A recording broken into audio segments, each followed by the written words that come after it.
What's up, Temple? What's up, Philly? What's up, world? Welcome to Philly Famous Podcast. I'm your host, Greg Holzman.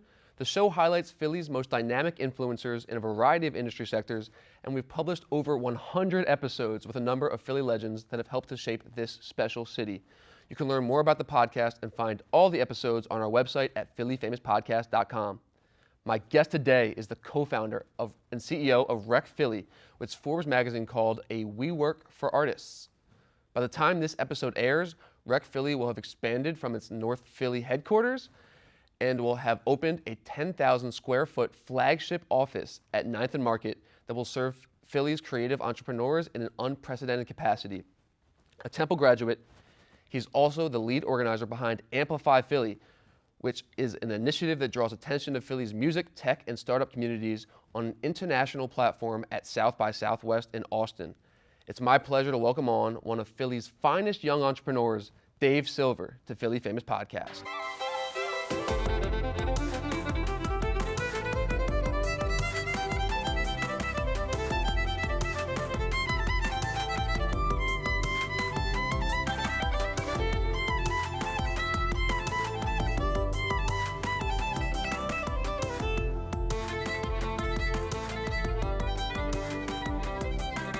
All right, I want to welcome on David Silver to Philly Famous Podcast. How you doing? I am doing very well. Thanks for having me. Well, I really appreciate you making time because I know it's been a crazy few months for you. Absolutely. With the expansion of Rec Philly, you're opening up a brand new state-of-the-art space in the new fashion district.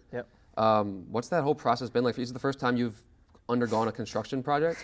Yeah, this is our first time literally doing anything close to this nature. It's been a whirlwind about 18 months. I think it was February of 2018 is when we got introduced to the possibility of the project. When it first seemed like it was just a moonshot, like one of the most crazy ideas that anyone could ever say to me is that we'd move from our fourth floor of a warehouse in North Philly, just a few blocks from Temple's campus, and expand our business to a 10,000 square foot space in the middle of Center City in the new fashion district, the former gallery. Really seemed almost impossible when it was first said to us, and we've done everything possible, and a lot of things have kind of connected along the way, and now we're about 20 days away from opening this baby up. 20 days away. I think I saw, is it December 1st? Yeah, so November 25th, we will open up our retail store, which is an interesting concept of this, a part of this whole idea. And then December 1st will be when our whole member facility opens. So our current members and all of our new members will be able to access this crazy creative space. Well, this episode, I believe, will air right around that time. Okay. So hope y'all are stopping by. Right. How do the we're going to get into what Rec Philly is all about, but how do the members feel about the raise in price? I think it's up $10 from the old. It's up $9. It was already pretty affordable for what we're offering. Almost everyone was just like, "Oh, thank God!" I thought it was going to be like $1,000 a month when we heard about this new space. They really they didn't know what to expect from pricing, and to find out it only goes up $9, and now you have access to literally 100 times better studios, equipment, programming, the idea of adding a retail store, the idea of it being so accessible versus the fourth floor of a warehouse walk up on 9th and Dolphin to being above Jefferson Station. I think everyone's responded pretty favorably to the small price increase. So the new space versus the old space, the new space offers more resources, better location, more people, everything. Yeah, it's all those things. So just to give the listeners, viewers context, what has Rec Philly been and what is it now? Yeah, we've been an evolving organization, morphing organization since we first started. A lot of people don't realize when we kicked off the brand Rec, which stands for Resources for Every Creator, we were first trying to represent like some of our favorite artists in like a record label capacity, and it's a story I might get into later, but trying to represent artists in like a kind of a whole 360 label. And we realized that it took too much upfront costs, so we decided, let's just be a resource hub. First, it was a digital resource hub. How can artists work with Rec, say, hey, I need to be connected to a lawyer, and we connect them to a lawyer. Oh, we need to connect to PR, we'll connect them to PR. And after a little while, we're like, let's add the idea of space into that. It was really Will called me one day after I was leaving Temple, and he's like, let's create a space for these people, not just a digital ecosystem, but a physical place as well. And so then we had this like hub of partners, community partners, and then the space in North Philly, and that was what Rec would be. And when we had the space, we had some of our friends just pay us for rent. Essentially, we all split rent. We had like 20 people paying like $20 a month, and we were able to afford that space in North Philly. And next thing you know, we had like 40, 50 people paying us. We're like, yo, we can get more space with more people paying us. And that was the introduction to the membership program, which ended up just kind of being like this gym membership, but for artists. And that's really where we are today. It's the power of space and place. It's that unifier where the idea is great when you can say we're going to bring all these artists together, but if you don't have a central location, a physical place, it might not end up with all the collaboration, the resource sharing, all of that. A place for people to convene. Understanding there's a safe space with the resources and the community and the education. That's what we found that a lot of the artists in the community really needed. So you raised over $3 million for this project, and you've partnered with companies like Live Nation and WXPN. Yeah.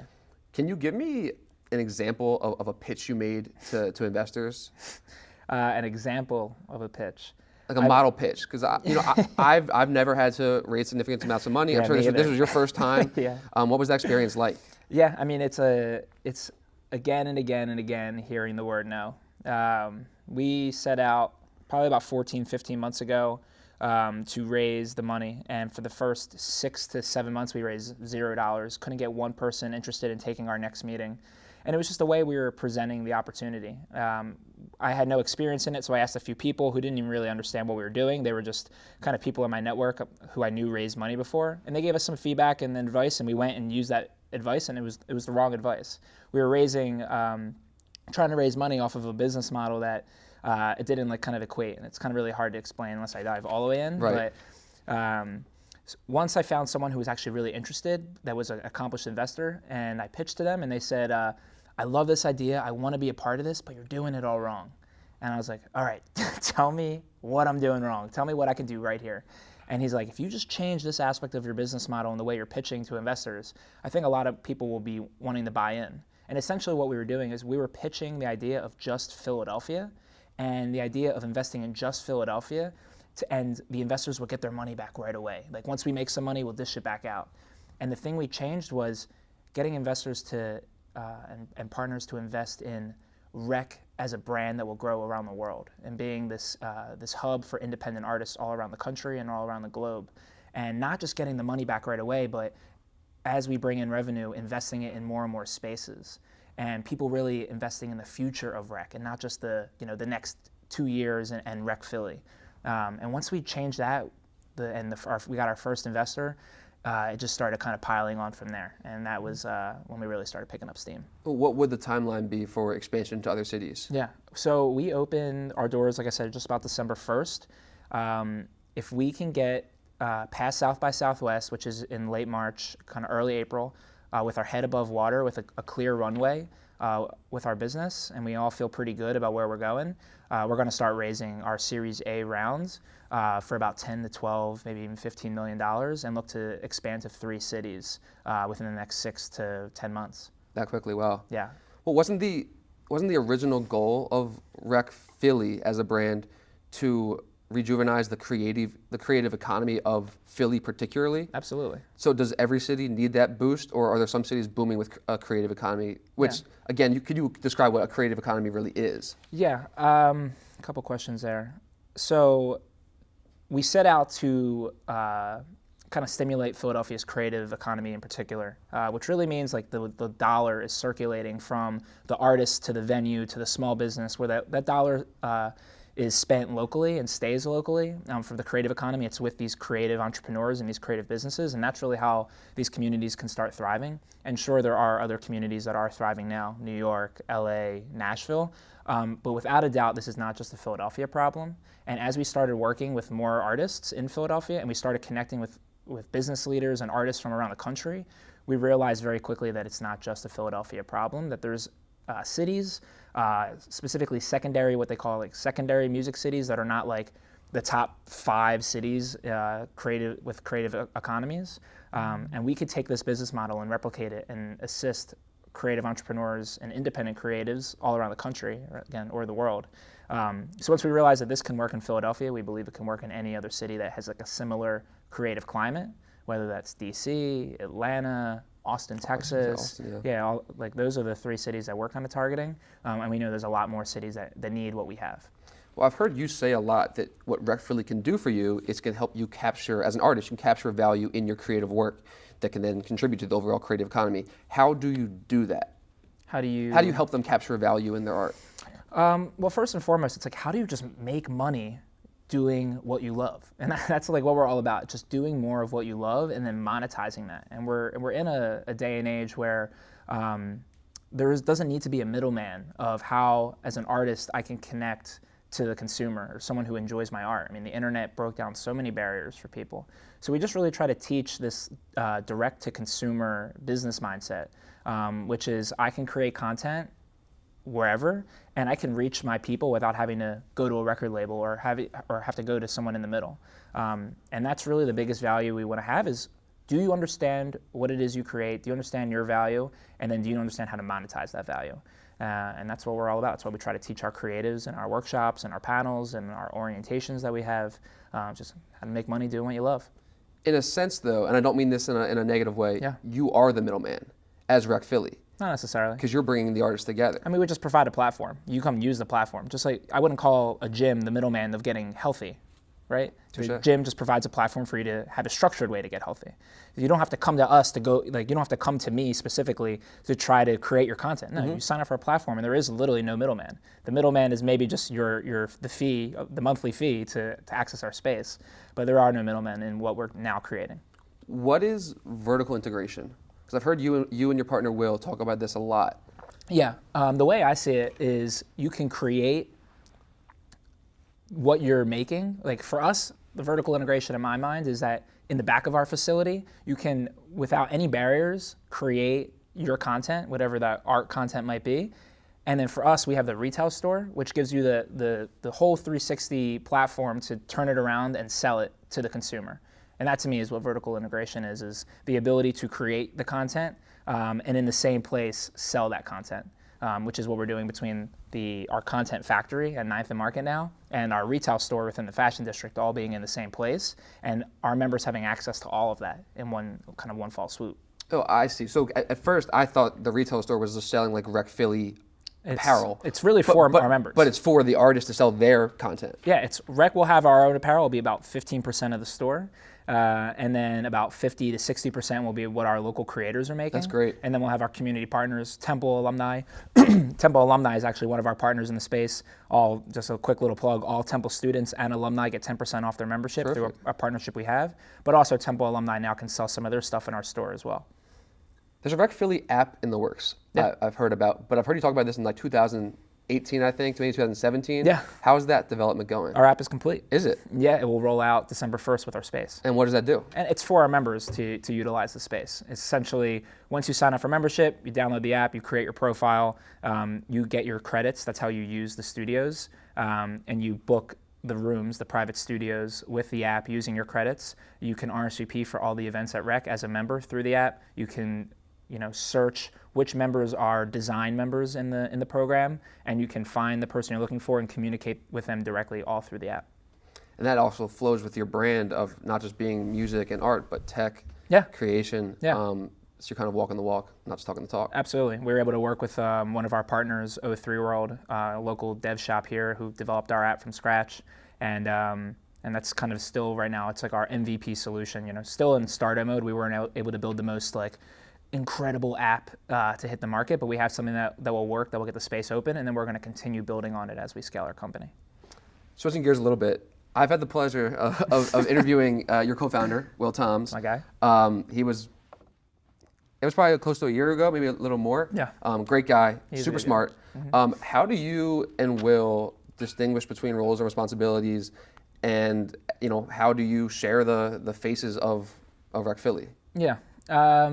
So Will is our chief creative officer. Really, when it comes to putting our brand in the forefront, all creative direction will go from Will to our creative director and have that pushed out. So he's really talking on the product, really defining our messaging, our roadmap of what our product should look like. What are the big things we're going to roll out as a company through our membership and beyond. He's really focused on branding and product, where I am focused much more on our business development and much more focused on our team development. So I'm looking and I hold the relationships with our investors and our sponsors and our partners, as well as really corralling our group for our meetings and making sure we're really on track with all of our key initiatives, and then thinking about where the company stands on our roadmap. So Will's focused on our product as a roadmap, and I'm focused more as our company on a roadmap as we grow. Okay. So you're in the CEO capacity. Yep. And Will's the Chief Creative Officer. Got it. Absolutely. How has your personal and business relationship changed over time? With Will? Mm-hmm. That's been, as you can probably imagine, a very challenging adventure when you go into business with a friend. Most people say don't go into business with friends and family, and I can definitely understand why. Just because with every decision comes some sort of conflict when you're really trying to solve some serious problems. But I am very proud of the relationship Will and I have been able to carry since 10th grade of high school. Through a lot of challenges and adversity, I think he still remains one of my best friends. And That's incredible. Yeah, and I'm very proud to be able to say that and mean it. That's incredible. Cool. Yeah. I want to get to you now. You personally. Yeah. If there was a movie made about your life, and I prepped you for one question because I know a lot of people get upset when I don't prep them for this question. Yeah. What's the one scene from that future film made about Dave Silver that would have to be included for people to really understand who you are as a person? And that can be one specific moment or a period of time. Yeah, you asked that. I spent some time thinking about it. I mentioned it to Ryan, who's our Chief Operating Officer, and he jokingly is like, you got to bring up the time you were in Brooklyn and you were crying. And that's not the moment I wanted to choose, but it is a funny moment of me trying to find a job in college, and I got sent to Brooklyn on a very cold day and was knocking on doors to sell Verizon services, and realized how much I did not want to do that in my life. There was two moments I couldn't choose between. Mm-hmm. My first ever internship in the music industry took me out to Los Angeles while I was in college. And I lived in Pasadena for 6 months, and I worked in LA. And the commute there took me about 4.5 hours through about 5 different means of transportation. That was biking to a bus. I got to a bus to the subway, I had a bike to work every day. So 4 some hours there, 4 some hours back. It was 8 days of just a rigorous commute. And one day, and this was just in the beginning of me starting my first company. So I still had I had entrepreneur endeavors in my mind. I was ready to do things on my own and just kind of get through this internship and get back and start. And then one day, as I was coming back from my internship, it was such a long day, I realized how much I hated my internship. And I got hit by a car on my bike. Not too bad, but got hit by a car on my bike. And then was really flustered. Then I was riding my bike back. And then I got a ticket.